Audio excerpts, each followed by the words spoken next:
Амансыңдар ма? Алдымен мына уағызды тыңдап жіберейік.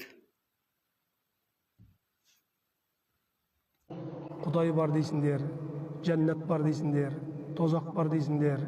Неге сендер оны кім біледі оны? Деген сияқты сөздерді айтады ғой. Сосын айтады, сіздер Құдай қаласа мына жер шарыны, аспанды бір шемішкінің ішіне сыйдырып жібереді деген сөздерді айтасыңдар. Ол қалай, ол мүмкін емес қой дейді ғой енді. Сонда күндіз кетіп бара жатады пойыздың терезесінен қараған кезде күн шығып тұрады.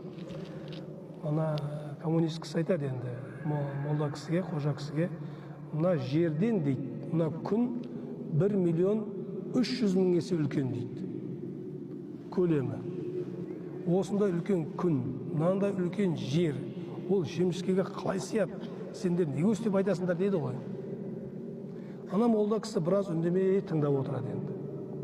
Біраз уақыт болған кезде брадар дейді, сіз өзіңіздің көзіңізге қараңыз дейді.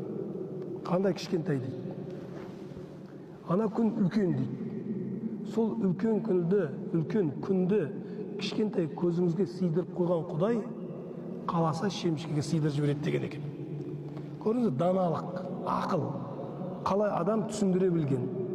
Мінеки адамға осындай ақыл, даналық болса, ол дінді әдемі түсіндіреді. Түсініңіздер ғой, бізге де қазіргі кездерде мысалы әртүрлі сұрақтар қойылады. Егер имам, ұстаз дана болса, жақсылап түсіндірсе, кез келген адам иманға келуге себепші болады. Баяғыда Қожекеңнен біреу сұрапты дейді. Үлкен бір көлге қарап тұрып, Қожеке, сіз осы көп нәрсе білесіз ғой, осы көлдің суы неше шелек шығуы мүмкін деп сұрапты. Сонда Қожекең еш мүдірместен, осындай үлкен бір шелек тапсаң, бір-ақ шелек шығады депті ғой. Анекдот қой енді. Сол айтқандай,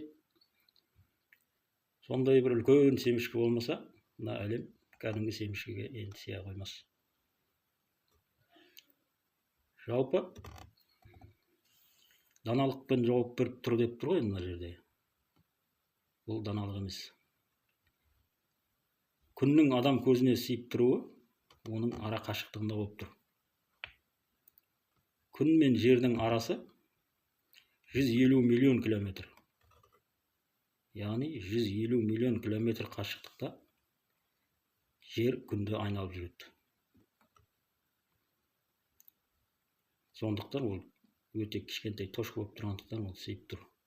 Қашықтыққа байланысты. Қасына барсаңыз, ол адам көзіне сыймайды. Оны көре алмайсың.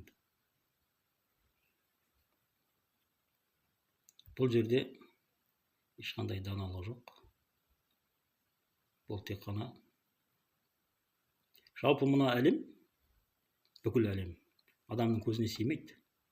Адам бір белгілі бір өзіне территорияны көре алады. Мына әлемді адам ешқашан көре алмайды. Ол адамның көзіне сыймайды бұл. Анау қашықтықта тұрған нәрсе қанша үлкен болса да сыюы мүмкін, бірақ қасында біз еш нәрсені көре алмаймыз. Тек белгілі бір қашықтықты ғана көре аламыз. Жер бетінің өзінде. Сондықтан бұны мен даналық деп ойламаймын. Даналықпен жауап берді деп ойламаймын.